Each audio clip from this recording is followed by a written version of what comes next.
عزیز دوستوں اور ساتھیوں، السلام علیکم۔ میں شہپر شریف شعبہ اردو سے آپ سبھی کا اتراکھنڈ اوپن یونیورسٹی کے عوامی ریڈیو ہیلو ہلدوانی پر خیر مقدم کرتا ہوں۔ آپ سبھی کا تہہ دل سے استقبال کرتا ہوں۔ امید کرتا ہوں آپ سب خیر و عافیت سے ہوں گے اور خوش و خرم زندگی گزار رہے ہوں گے۔ آپ 91.2 ایف ایم کی فریکوینسی پر ہیلو ہلدوانی سن سکتے ہیں۔ یہ ریڈیو اتراکھنڈ اوپن یونیورسٹی کے ذریعے چلایا جاتا ہے۔ اس ریڈیو کے ذریعے معاشرے سے جڑے مسائل پر توجہ دلانے کے ساتھ ساتھ یونیورسٹی کے طلباء کے لیے مفید پروگرام لائے جاتے ہیں۔ آج ہم ایک اہم عنوان پر گفتگو کرنے جا رہے ہیں۔ گفتگو کا عنوان ہے مثنوی اور اس کے موضوعات۔ مثنوی ایک قسم کی مسلسل نظم کو کہتے ہیں اور تسلسل اس کی بنیادی اور اہم خصوصیت ہے۔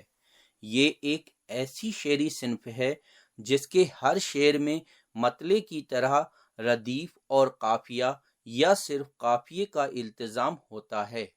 اس کا ہر شعر دوسرے اشعار سے ایک سلسلہ بھی رکھتا ہے جو قطع بند اشعار کی طرح نہ ہو کر واقعات یا قصے سے منسلک ہوتا ہے۔ مثنوی کی اصطلاح عربی لفظ ثنا سے در آئی ہے۔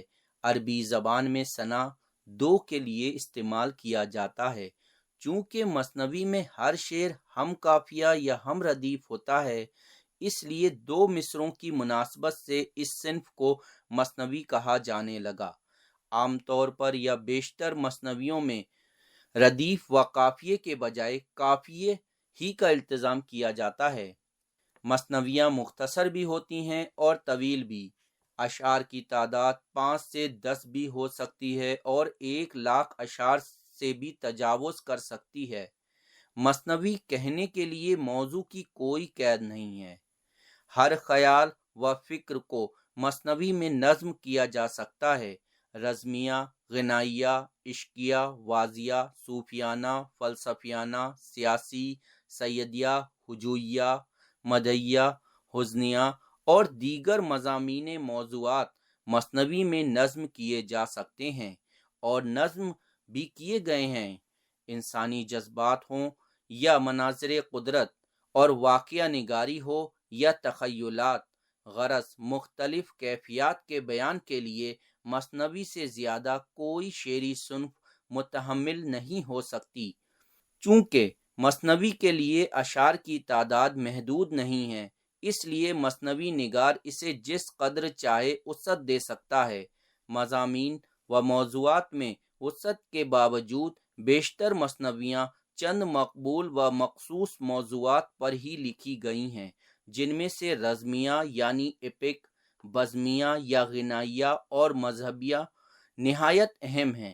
ان موضوعات کے علاوہ اخلاق، نصائح، بہار، برسات، جاڑا، گرمی، ہجوم، مدح، شکار جیسے موضوعات سے متعلق بھی مختصر مثنویاں قلم بند کی گئی ہیں۔ رزمیہ یعنی ایپک فطرت اور زندگی کے اس حقیقی تجربے کو کہا جاتا ہے جسے انسانی تخیلات کو سمجھنے کا ذریعہ بنایا جا سکے۔ اس کا تعلق عہد قدیم سے ہونا ضروری ہے اور عہد جدید سے متعلق کوئی بھی رزمیہ قلم بند نہیں کیا جا سکتا۔ دراصل اس کا تعلق تاریخ یا اساطیری واقعات سے ہوتا ہے، پھر اس سوچ سے ہوتا ہے کہ مستقبل میں ایسا ہوا ہوگا۔ ایپک اخلاقیات پر زور نہیں دیتا، بلکہ اس کے ذریعے صرف ایک قصہ بیان کیا جاتا ہے۔ البتہ اس کے تانے بانے میں اخلاقیات کی شمولیت ہو جاتی ہے۔ ایپک کی تکمیل عمل کے اتحاد سے ہوتی ہے اور جملہ اعمال کے اتحاد سے پیدا ہوا اثر ایپک کی تکمیل کرتا ہے۔ بعض حضرات کا خیال ہے کہ ایپک ہر رزمیہ قصہ ہے، خواہ وہ مختصر ہو یا طویل، اور بعض حضرات کے نزدیک ایپک چھوٹے چھوٹے رزمیہ قصوں کو جوڑ کر بیانیہ بنا دینے سے نہیں بنتا، بلکہ یہ ایک بالکل نئی تخلیق ہوتی ہے۔ اس طرح تراجم کو بھی رزمیہ یا ایپک نہیں کہا جا سکتا۔ انگریزی اور دیگر زبان کے ادبیات عالیہ میں بزمیہ یا غنائیہ پر کافی زور دیا گیا ہے۔ اردو مثنوی کی تاریخ میں بزمیہ یا غنائیہ مثنویاں دیگر موضوعات کی بنسبت کثیر تعداد میں نظر آتی ہیں۔ غنائیہ مثنویوں میں بھی بیشتر مثنویوں کا تعلق عشق و عاشقی کے موضوع ہی سے ہے۔ کسی بہترین غنائیہ بیانیہ میں درج ذیل 3 حصے ضرور نظر آتے ہیں۔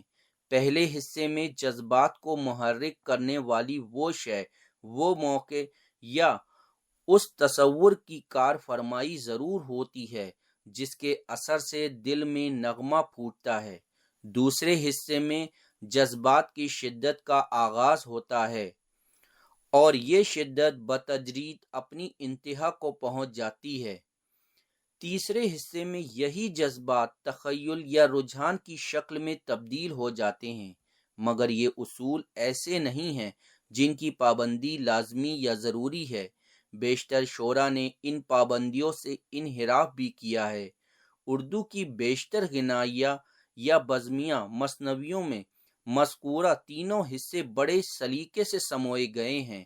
میر تقی میر کی تمام مثنویاں، میر حسن کی مثنوی سحر البیان، محبت کی مثنوی اسرار محبت، داغ دہلوی کی مثنوی فریاد داغ، دیا شنکر نسیم کی مثنوی گلزار نسیم، مرزا شوق کی مثنویاں زہر عشق اور بہار عشق، واجد علی شاہ کی مثنوی عشق نامہ اور شوق کدوئی کی مثنوی ترانۂ شوق کا شمار ایسی غنائیہ مثنویوں میں کیا جاتا ہے جن میں مذکورہ تینوں حصوں کو بڑی خوبصورتی سے نظم کیا گیا ہے۔ دیگر موضوعات کی طرح اردو مثنویوں کا ایک اہم موضوع مذہب بھی ہے۔ اردو کی بیشتر مثنویوں میں مذہبی پیشواؤں کے اوصاف، ان کے پند و نصائح اور مواعظ یا زندگی گزارنے کے اصول و طریق کو بالتفصیل یا اشاروں اور کنایوں میں بیان کیا گیا ہے۔ ان کے علاوہ بعض مذہبی اصول و فروعات کو بحث کے انداز میں بھی پیش کیا گیا ہے۔ بعض عشقیہ مثنویوں میں یہ بھی خیال رکھا گیا ہے کہ حسن و عشقی کار فرمائیوں کا وہی مفہوم سمجھنا چاہیے جو صوفیاء کرام نے سمجھانے کی کوشش کی ہے، یعنی عشق سے مراد عشق الہی اور معرفت ہی سمجھنا چاہیے۔